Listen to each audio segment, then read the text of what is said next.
Assalamualaikum warahmatullahi wabarakatuh. Kita bertemu kembali untuk belajar bersama-sama. Di mana kali ini kita akan membahas tentang bagian dari materi peluang. Ada beberapa materi yang sangat penting ketika kita akan membahas tentang peluang. Ada prinsip fundamental membilang, ada kombinasi, ada permutasi. Kemudian kali ini kita akan membahas tentang permutasi. Seperti kita ketahui, permutasi ada beberapa macam. Ada permutasi dengan objek atau unsur yang berbeda. Kemudian ada permutasi dengan ada objek atau unsur yang sama. Dan juga ada permutasi siklis. Kali ini kita akan membahas tentang permutasi siklis atau permutasi sirkulasi. Kita akan menentukan rumus dari permutasi siklis. Misalkan ada 3 orang yang akan duduk untuk mengelilingi meja bundar. Jadi kursinya disusun mengelilingi meja yang bundar. Nah, siklis di sini berarti perputaran. Maka ada beberapa hal yang penting ketika kita akan menentukan banyaknya cara atau urutan dari orang yang duduk mengelilingi meja yang bundar tadi. Nah, misalkan 3 orang ini misalkan orangnya adalah, saya tulis dengan A, kemudian ada B, ada C. Maka untuk menyusunnya mengelilingi meja bundar ini harus ada 1 orang yang kita jadikan patokan supaya kita bisa menentukan urutannya. Kalau misalkan tidak ada orang yang dijadikan patokan, maka kita akan kesulitan menentukan susunannya. Nah, jadi misalkan ada A, jadi A yang kita jadikan patokan, maka di sini kita menentukan B, kemudian di sini C.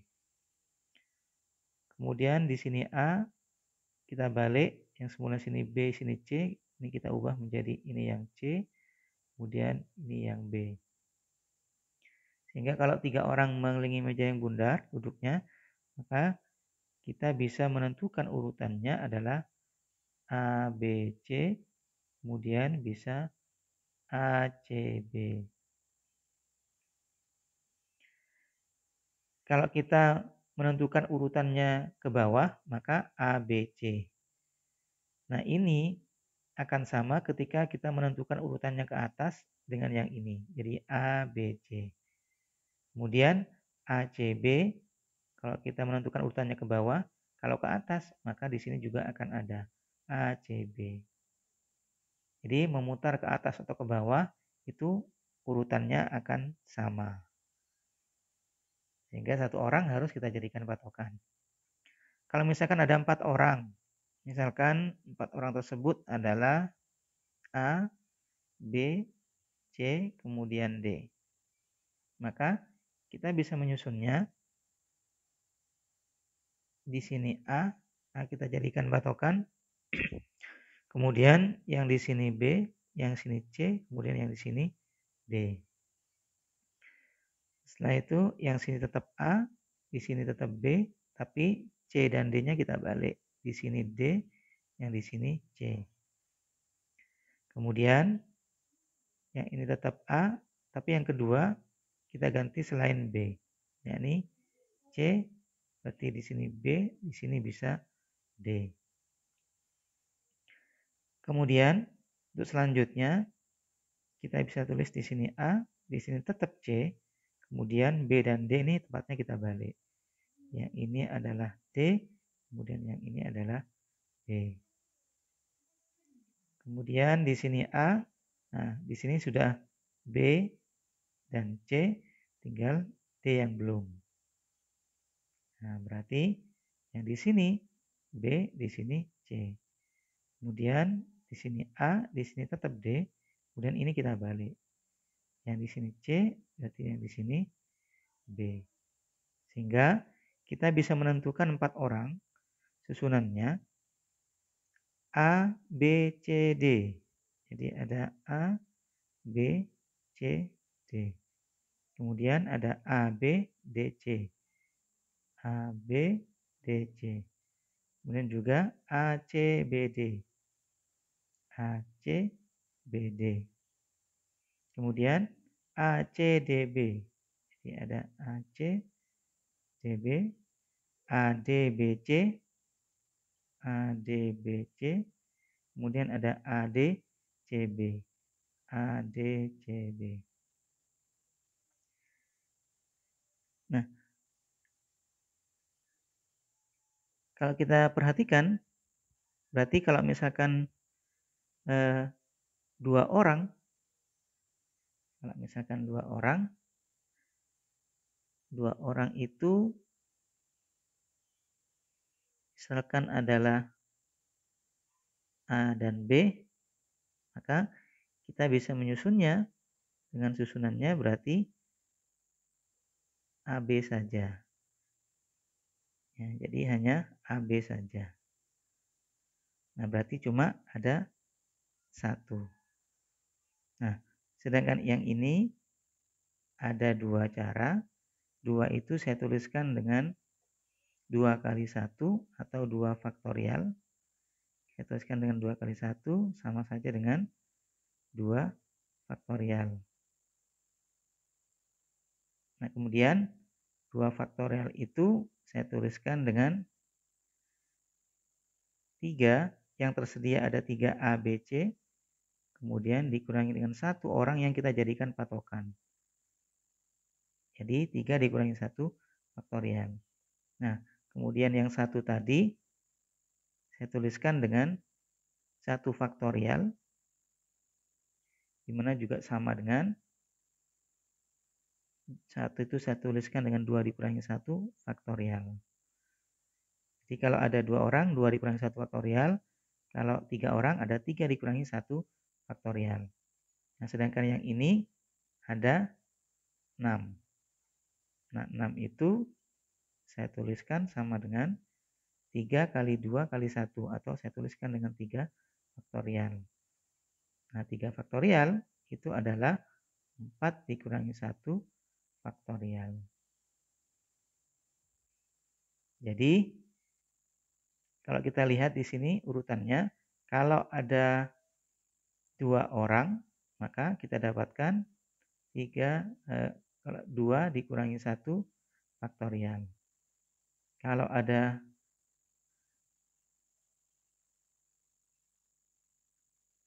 dua orang, maka kita dapatkan itu sama dengan 1 atau 2 dikurangi 1 faktorial. Sedangkan kalau ada 3 orang, kita dapatkan 3 dikurangi 1 faktorial. Kemudian kalau ada 4 orang, maka 4 dikurangi 1 faktorial. Sehingga dari susunan ini kita simpulkan, kalau misalkan ada N orang, ada N, maka permutasi siklisnya itu sama dengan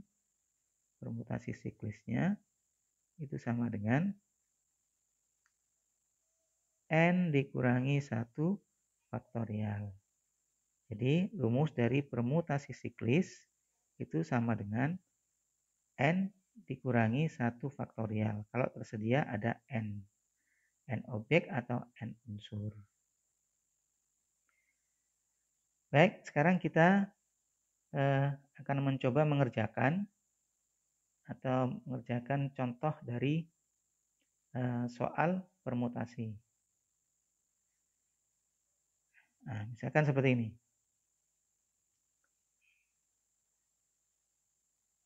Contoh Andi, Budi, dan Hasan itu merupakan anggota OSIS yang terdiri dari 7 orang. Mereka akan mengadakan rapat mengelilingi meja bundar. Tentukan banyak cara mereka duduk jika A. Semua dapat duduk secara bebas. Yang B, Andi, Budi, dan Hasan harus berdampingan. Kemudian yang C, ketiganya tidak boleh berdampingan. Nah, kalau yang A bebas mereka duduk, berarti ini merupakan permutasi siklis dengan yang tersedia itu ada 7 orang. Jadi N-nya ada 7. Maka banyaknya cara merupakan permutasi siklis dari sebanyak 7 orang tadi. Menurut rumus tadi, maka sama dengan 7 dikurangi 1 faktorial. Sehingga sama dengan 6 faktorial. 6 faktorial itu sama dengan 6 kali 5 kali 4 kali 3 kali 2 atau kali 1. Sehingga sama dengan 6 dikalikan dengan 5 hasilnya 30. Kemudian 30 dikalikan dengan 4 hasilnya adalah 120. 120 dikalikan dengan 6 berarti hasilnya adalah 720 cara. Jadi ada 720 cara untuk mengelilingi meja yang bundar tadi. Dengan syarat mereka bisa duduk sebarang. Nah, kemudian yang kedua, yang B, Andi, Budi, dan Hasan itu harus duduk berdampingan. Berarti kita hitung terlebih dahulu banyaknya cara mereka dapat duduk. Kalau 3 orang, kemudian disusun 3 orang, berarti merupakan permutasi dari yang tersedia ada 3, kemudian diambil 3. Nah, kalau kita masukkan ke dalam rumus, kita dapatkan 3 faktorial. Jadi kalau permutasi dari n unsur diambil n unsur, maka sama dengan n faktorial. Sehingga ini adalah 3 faktorial atau sama dengan 3 kali 2 kali 1. Sama dengan hasilnya adalah 6. Ada 6 cara untuk 3 orang itu.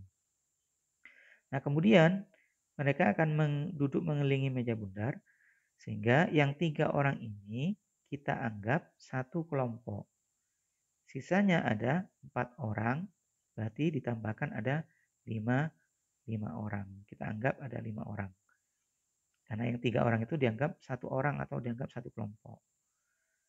Ya, sehingga karena duduk mengelilingi meja bundar, ini merupakan permutasi siklis. Permutasi dari 5 orang. Sehingga sama dengan 5 dikurangi 1 faktorial. Sehingga sama dengan 4 faktorial sama dengan 4 dikalikan 3 dikalikan 2 dikalikan 1. Sehingga hasilnya sama dengan 4 dikalikan dengan 3 hasilnya 12. Kemudian 12 dikalikan dengan 2 hasilnya adalah 24. Sehingga menurut prinsip fundamental membilang, kalau satu peristiwa dapat dilakukan sekian cara, peristiwa yang lain sekian cara juga, maka gabungan keduanya tinggal dikalikan. Jadi ini dikalikan 6 dikalikan 24 itu sama dengan 6 kalikan 20 120, 6 kali 4 24 berarti 144 cara. Nah, kemudian yang C, yang terakhir, yang C ketiganya tidak boleh berdampingan. Ketiganya tidak boleh berdampingan berarti yang secara bebas tadi, yang A yang kita kerjakan tadi, maka dikurangi dengan ketiganya yang harus berdampingan. Sehingga banyaknya permutasinya itu sama dengan 720 cara tadi dikurangi dengan 144 cara. Jadi dikurangi 144 cara ini. Sehingga sama dengan kita kurangkan sehingga hasilnya adalah ini hasilnya 6. Kemudian ini tinggal 1, 11 dikurangi 4. Itu hasilnya adalah 7. Kemudian di sini tinggal 6 dikurangi 1 hasilnya adalah 5. Jadi 576 cara. Ya, jadi ada 576 cara jika ketiganya tidak boleh berdampingan. Yang didapat dari kalau mereka duduk secara bebas, kemudian dikurangi kalau mereka duduk harus secara berdampingan yang 3 orang tadi. Nah, demikian pembahasan kita tentang permutasi siklis atau permutasi sirkulasi dan sebuah contoh soal yang kita bahas. Mudah-mudahan bisa bermanfaat. Kurang lebihnya mohon maaf. Assalamualaikum warahmatullahi wabarakatuh.